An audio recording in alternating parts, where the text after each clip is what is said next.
You got Mark Ruffalo calling out his fellow Hollywood stars, saying that they are afraid.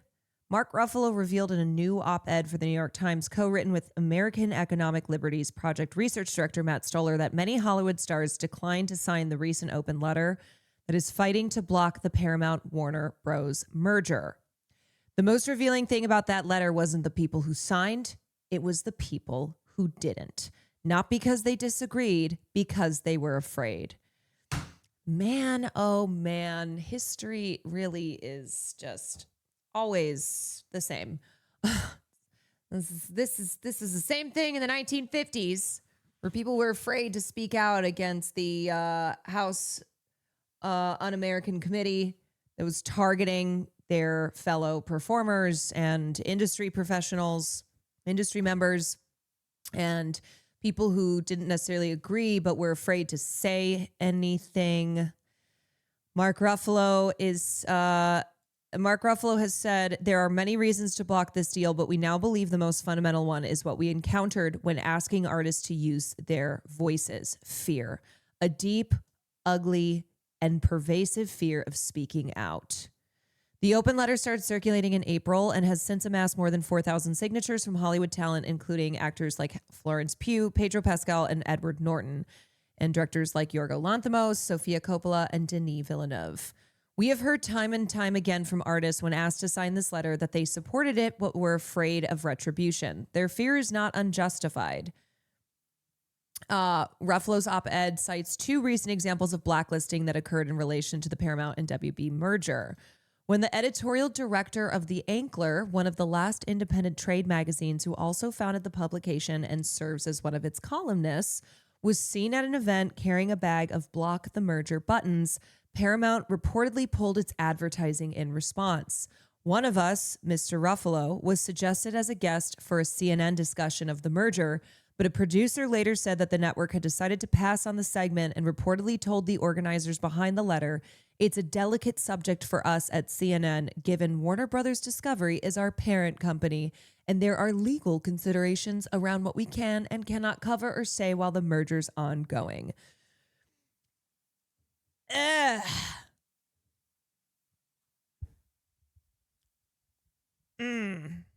The op-ed states, this merger will cause many harms in Hollywood, but one is already in effect. People are afraid to say what they think about their own industry. Yeah, that's what happens when power is in the hands of a select few.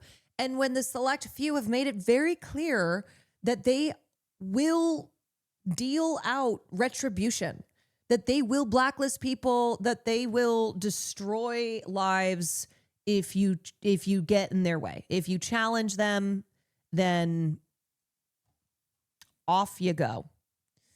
Among the 4,000 plus names who signed the open letter are 75 Oscar winners. The group is hoping to sustain opposition to the Paramount Warner Brothers deal, which is still pending approval by regulators in the U.S. and Europe and could be subject to litigation seeking to stop the merger by state attorneys general.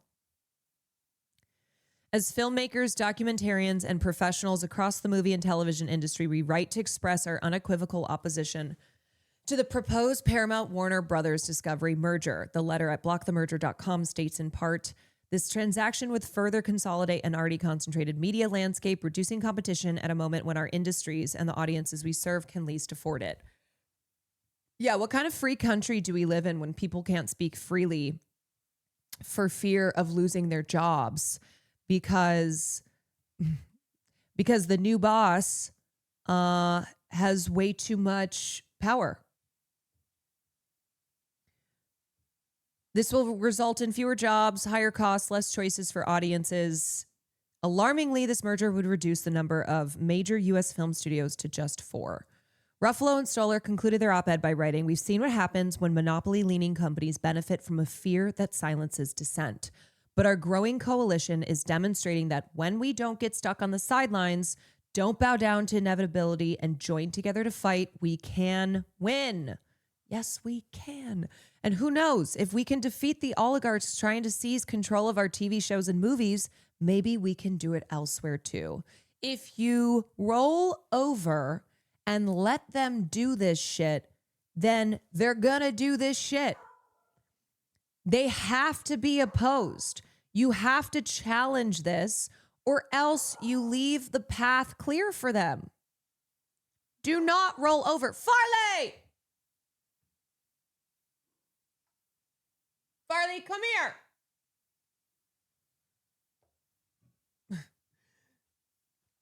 As far as people in the industry, don't back down. Farley, back down. Farley, back down. Roll over. Roll over, Farley. Come on. Come on, Sassy, thank you for the 4 months. Anyway, love Mark Ruffalo continuing to be a tireless advocate, because Lord knows we need more people in the industry who have substantial influence and power. Maybe not because, not in the executive way, but in the A-lister way. Because here's the thing is Paramount needs talent. They need talent. Now, granted, there are a lot of shitty people out there who would happily take an opportunity with Paramount because they have, been not even run out of town since so many of them are still around, but plenty of shitfucks like Brett Ratner. But here's the thing. Paramount needs more than Brett Ratner's. Paramount needs A-listers in Hollywood. Yeah, Kevin Spacey being like, this is my chance. So there is power with the people who provide the labor, provide everything that is needed to make a film, to make a television show in the industry. And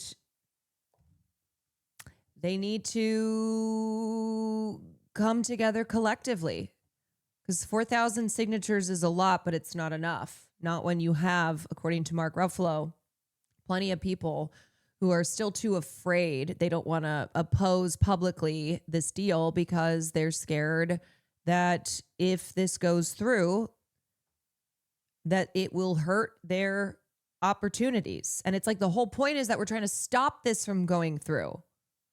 Sometimes you got to take a risk, yo. Sometimes you have to do the thing that's scary, okay? Courage, bravery is doing something even, when you are scared. It's not doing something because it's easy. It's doing something when it's not easy, when there are potential repercussions here. But y'all are acting as if this is a done deal. It's not a done deal. Not right now, but it will be. And then the people who stood up, they will face the consequences. Take a risk, take a chance, make a change, and break away. Exactly.